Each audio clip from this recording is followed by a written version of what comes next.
I'm Monica, and I'm 16 years old. How well do you know the ones you live under the same roof with? Do you know what your relatives love? When do they come back from work? What food do they prefer? Most importantly, what are they doing while you are sleeping? I trusted relatives so much that I had to pay for it with my health and happiness. Now I'm ashamed to tell this story, but I hope I will get some good advice and support here. I grew up with my father. I barely remember my mom. She died when I was around 4. Sometimes her shaking hands and her look of being lost come to my mind. I have one really vivid memory of my mom. One day, she got hysterical and just attacked my father's collection of dolls and began to tear off their legs and heads. Oh, she scared me and my dad then. It was probably because of her illness, which I inherited as well. Thankfully, I take medications, and I don't have any bouts. I only sometimes get dizzy. Yeah. My father has a large collection of dolls. He has hundreds, maybe even thousands of them. You think I'm lucky? That I had many toys when I was a child? Sure. He didn't let me take a step towards his treasure. Sometimes it seemed to me that he loved the dolls more than me. But I understood that it was just jealousy. He is a great person and father. He spent a lot of money on my treatment. Also, he cooked really well. 3 times a week, he organized a fantastic dinner for us with crispy homemade chicken, pizza, and burgers. He even baked cakes for me. What other father can boast of such culinary feats? But are there really perfect fathers? Of course, he had his own flaws. My father never gave me pocket money and bought me clothes extremely rarely. My wardrobe hadn't been upgraded in years. I wore shabby pants, short shirts, and stretched sweaters. Sometimes I had to wear my mom's old-fashioned clothes, which were obviously not my size. I dressed so ridiculously. If at the end of school it was possible to get the school's biggest laughingstock, then I would definitely have won. I looked enviously at the clothes of my classmates, which looked so new. When I was in primary school, I even stole my classmate's jacket. It was so sparkling and stylish that I couldn't resist. Obviously, the next day, I had to listen to my father's speech about morality, apologize to the owner, and return the magnificent thing. My classmates still remember this story and try to avoid me. I just hear their jokes that now I'm stealing clothes from the homeless. Very funny. Well, anyway, because of my father's greed, I don't have a single friend and a very dubious reputation at school. Sometimes I felt offended by my dad. How could he spend so much money on his dolls, but not buy his only daughter some beautiful clothes? What was lacking in me? Is my hair too natural? Do I talk a lot? Oh man, I was so annoyed by these toys. All these damn dolls were everywhere. Some rooms were just filled with them. Sometimes I even woke up with doll hair in my mouth or colorful ribbons in my bed. How stupid I was then. If I only knew what my father was doing to me, I wouldn't envy the dolls. Sometimes we don't see the full picture of the world. Either we look at everything in pink glasses or vice versa. We gloss. The most important thing is to stop in time and take a sober look at things. That's what I didn't know how. But one thing I knew for sure, I could live a completely different life, not be such a strange hobby in my father's life.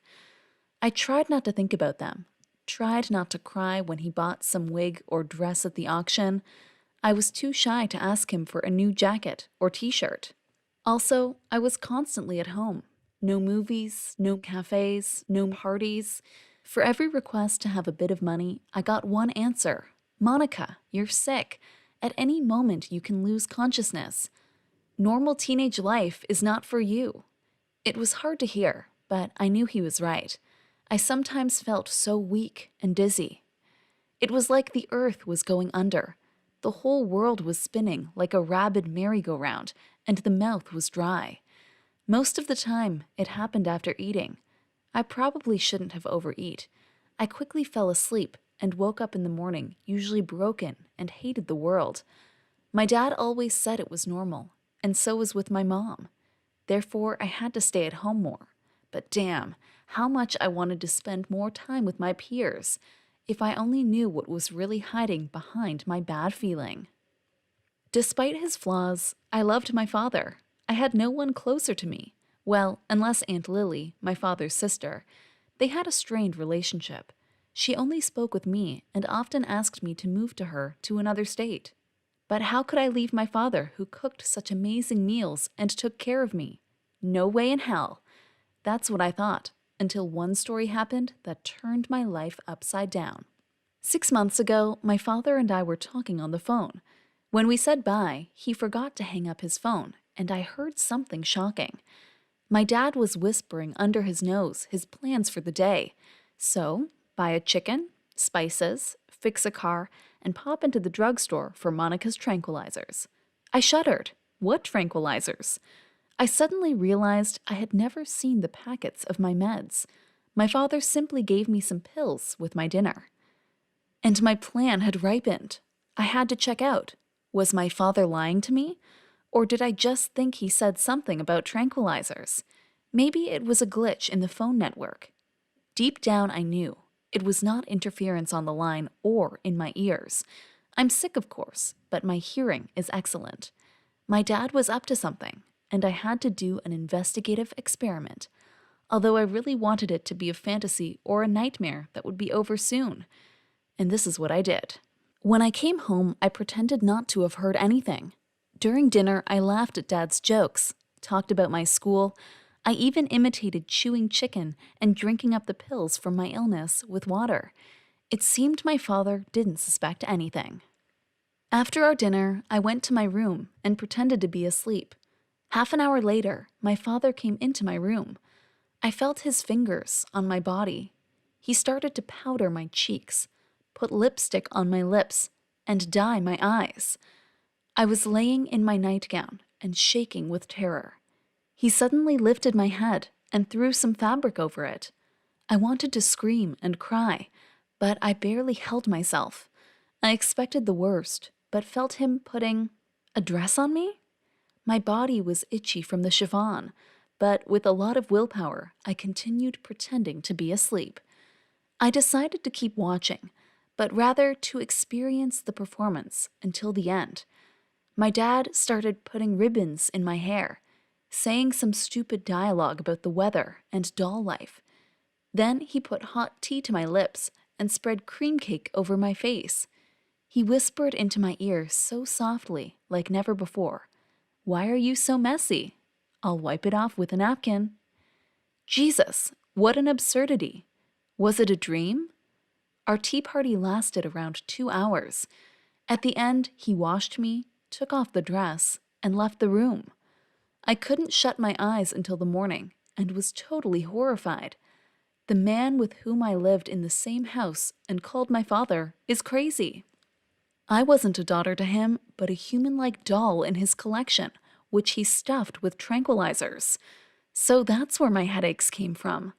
Obviously not from epilepsy. What if I'm not sick at all? I couldn't remain in this doll theater any longer, where it seems I was playing the main role. That morning, my father went to work, and I called my aunt and said I want to come to her. She sent me money, and I got on a bus. The whole way, I thought of what I would tell her. Would she believe me? Or just call the paramedics that will take me to a madhouse? "Hi, is this the psychiatric hospital? We have a patient here who claims she turns into a doll at night." Luckily, when we met, she surprised me with the question, "He did it with you too, Monica?" I nodded, and she hugged me. That evening, we had an honest conversation. Lily told me that they were really poor in their childhood. Their parents barely managed to afford food and couldn't buy them toys. All my father had were their grandmother's old dolls. He constantly played with them and got really attached to them. When the family got the opportunity to buy him cars and planes, he didn't even touch them. At the age of 14, he continued having tea parties with his plastic friends, and it was really scary for their parents. Lily claims she also found ribbons in her bed. Probably he bullied my poor mother too. Back then, they all understood that he had some problems, but no one could do anything about it. Dolls were forcibly taken, hidden, thrown away, burned, but he found new ones and played with them until nobody saw. He's been doing this for 48 years. I'm living with my aunt now. I can't forgive my father, but I miss him very much. Sometimes I think maybe I should visit him. Maybe we should talk. Find him a great therapist who would solve the problem. After all, he hasn't done anything bad. He just gave me tea. On the other hand, he invented a fake disease for me and fed me tranquilizers. Would a loving father be capable of doing such a thing? He called and texted me a couple times, but I didn't answer. Then Dad talked to my aunt on the phone, but Aunt Lily told him harshly that I would live with her now and that his disgusting secret had been revealed. I don't know what he said to her, but my father never insisted on me coming back. I think he lives in his own little world with his dolls, and he's very happy. Or maybe he's not. Maybe it's hard, but he's afraid to tell me he misses me. Or is he ashamed? But the father is my dearest man, right? I can't leave him alone with this problem. Or can I? What would you do in my place? Do your relatives have some peculiarities? How do you live with them? Please, give me your advice. You can write it in the comments. Don't forget to subscribe to the channel to hear more stories.